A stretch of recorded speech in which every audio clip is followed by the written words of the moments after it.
What is going on, everyone? Yvonne here. If you're trying to scale and maximize your output, it's kind of a necessity, and it's definitely one of the best ways to buy back your time and multiply your output. But let's be real, most people, when it comes to hiring for this role, do it the wrong way. They either hire a traditional editor who's not really aware of the modern tools, or they hire someone that's very technical but isn't really good at storytelling. And honestly, when it comes to hiring, we do need to find that sweet spot. And that's why in this guide, I'm going to be walking you guys through exactly on how to go about hiring an AI editor for your guys' business. We're going to discuss on how to define a role, what to look for, and what things you should avoid. And most importantly, we're also going to be covering on how to do it overseas, just because there's so much talent out there. Now, the first thing that we need to do is be crystal clear on what does an AI editor actually mean. Because I don't know about you guys, but that phrase gets tossed around a lot. A true AI video editor in 2026 is not only someone that knows how to use a CapCut and auto captions.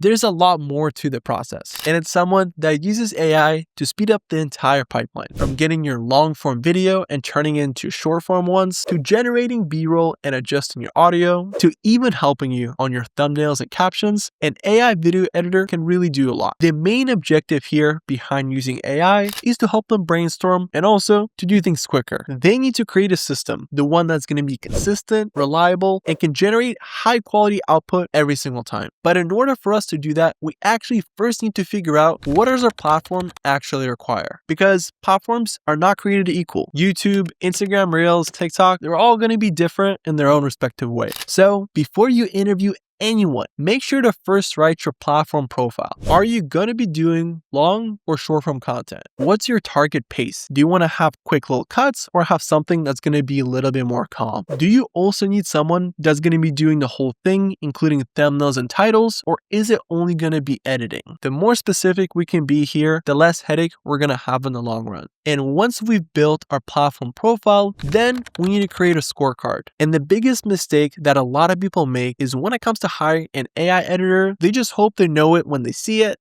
but they don't really actually write the descriptions of what they're looking for. And when it comes to building a scoreboard, you want to make sure that it has outputs and not responsibilities. For example, it could be something pretty simple, like delivering 2 long form videos and 8 to 12 short form ones. And that can include the actual editing plus a thumbnail and a title. That way, once the editor actually understands your style, this whole process can be pretty automated. And once you define the things that you're looking for, that's going to go ahead and extract the correct candidates and repel the bad ones. So let's go ahead and put them in their respective buckets. First is platform storytelling. So the main thing we want to understand, are they good at keeping and capturing the attention? Now the second skill is technical editing. Can they clean the audio, do fancy transitions, and export high quality products? Third is the AI workflow speed. Do they know of what tools to use and how to speed up the process without losing the quality? Fourth is going to be their creative judgment. So do they innately understand when to add B-roll, when to make a cut, right? How to navigate the whole process? Because if you don't have that innate sense of style and you understand when to zoom in versus zoom out, it can be really hard to teach. And the last quality that you should be looking out for is reliability. So can this person hit deadlines and communicate clearly?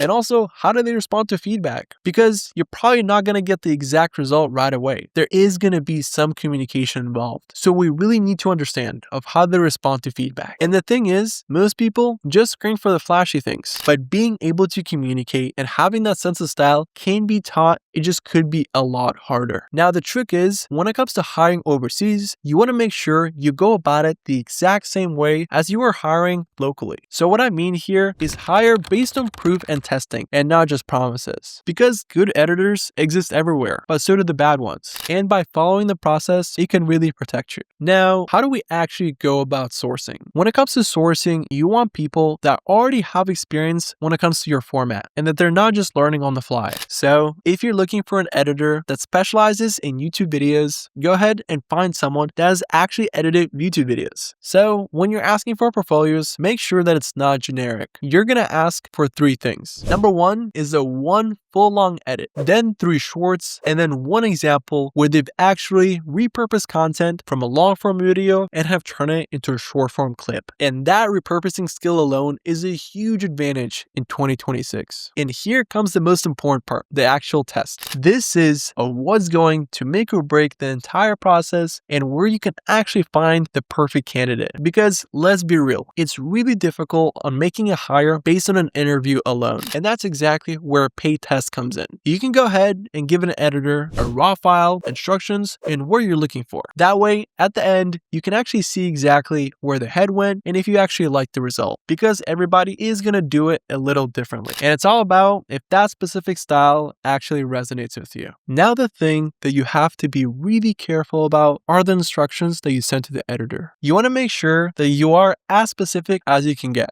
You should include your preferences, your target audience, and what things not to do. Tell them about the things that you care the most because everybody has their own preferences. Then go ahead and tell them where to upload your video and how to contact you in case they have any more questions. And this can be equally as important because it actually shows how they communicate, do they ask clarifying questions, and how fast to the deadline can they actually get the video done. And whenever you're evaluating the test, don't just say, does this look good or not? There should be a lot more to the story. And we should be evaluating this based on a simple rubric. So here are some pointers. Did B-roll feel intentional or was it just random? Did they match your references or did they not listen? And most importantly, did they actually make the correct decisions without you micromanaging them? Because remember, the goal of this is to automate the whole process. And if we have to be there every step of the way, then it kind of defeats the purpose. So we want to make sure that we actually find someone that can kind of do our job for us. Now, let's get to the juicy part, the actual AI tools. Just because you've listed a ton of different tools doesn't mean you actually have the skills. What matters here is,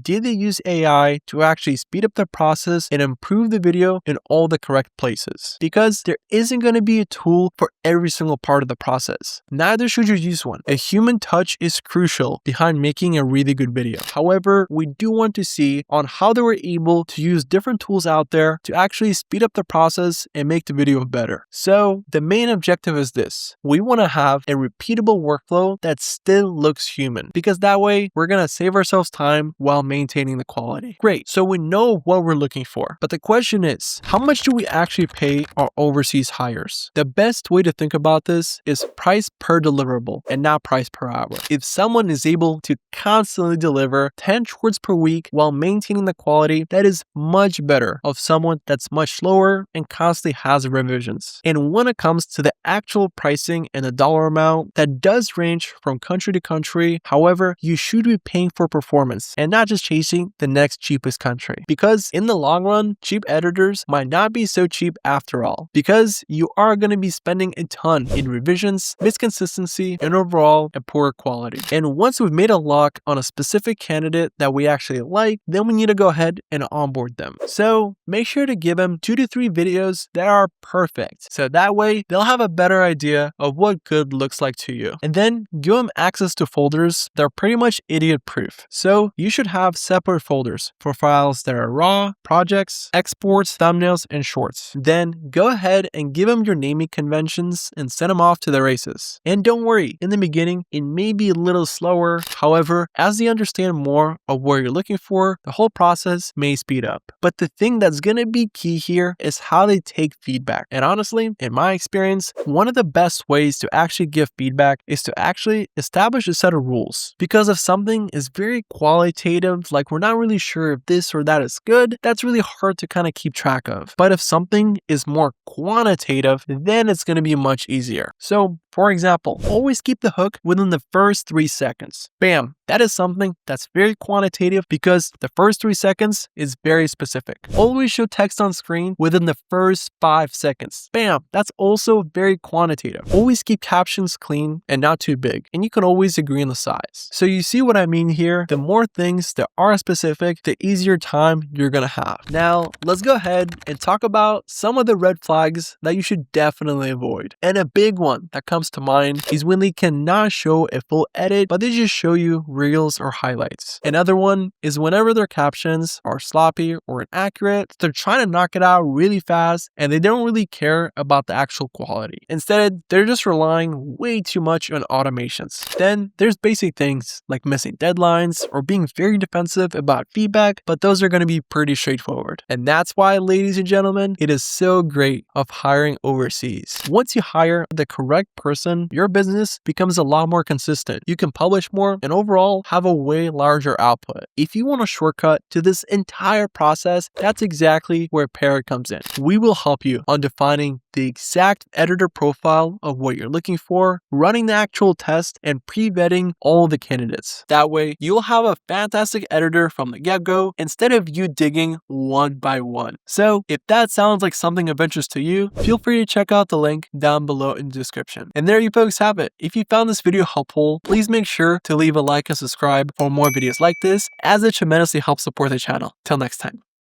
Peace.